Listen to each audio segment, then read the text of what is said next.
What's up, everybody? This is Missy from Lansing Hoops, and today I have another teaching tip for all of the flow teachers out there. Today we're going to talk about how to give constructive feedback to your students so that it's meaningful and it's effective.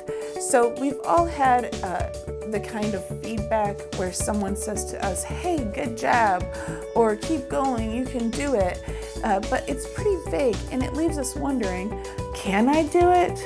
Was it really a good job? So today we're going to talk about how do we give feedback that makes a student feel like we're actually seeing them and addressing their needs. This was sparked by a conversation online this week about an article that Drex wrote on working for validation, and I will link to that article in the description below.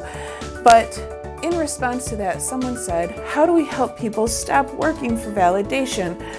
And my answer is to start giving proper feedback and proper validation. So what I mean is, when a student does something and they do it well and you really appreciate it, then rather than saying, "Yeah, that was awesome, I loved it," or "Really good job," what you could say is, "I really loved how you followed all the way through with that technique because it lined you up properly for the very next thing that we're going to be doing." Not only are you telling them specifically what did they do that you liked, but also why did you like it. This helps them retain that information for the future so they do it again and again.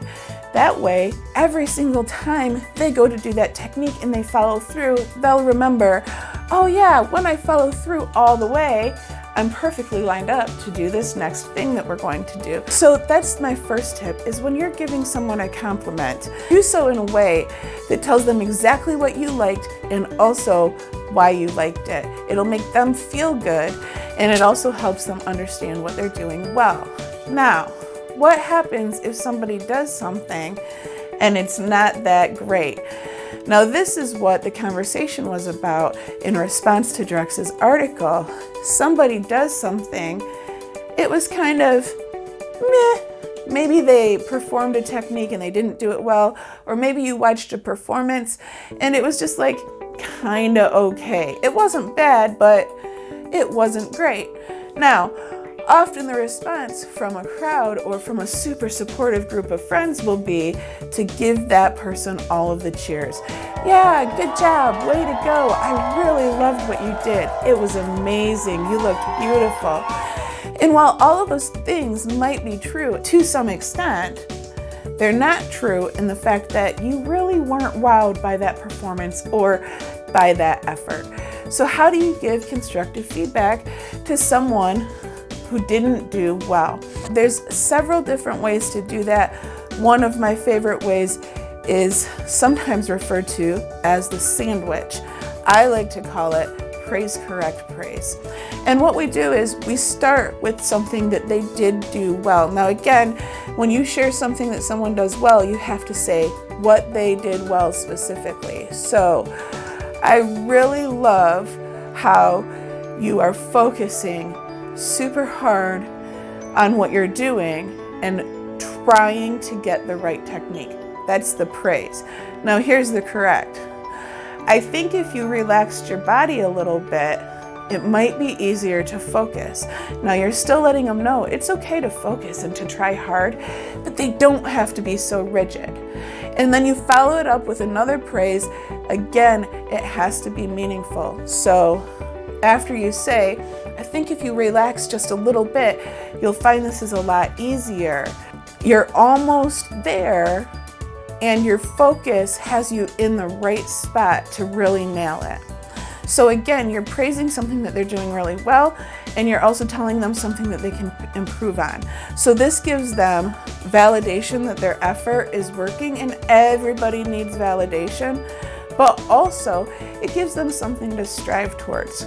Now, in the instance where they're just not getting it for whatever reason, and sometimes that happens, then you can always praise the effort. And the way that you do that is, rather than saying, "Wow, good job," or okay, well, I guess keep trying in a way that makes them feel like, man, that was crap and I want to give up, you can let them know that what they're doing is okay and they'll get there. And you do that by praising their effort. So you might say, I know this is really a tough technique. It even took me a while to learn it. But I'm pretty certain that if you keep trying and you keep focusing and you follow the tips I gave you, that you'll have it in a matter of days. Now, if you're someone who makes tutorials, this is a great time for you to say, I even have a tutorial for this technique online.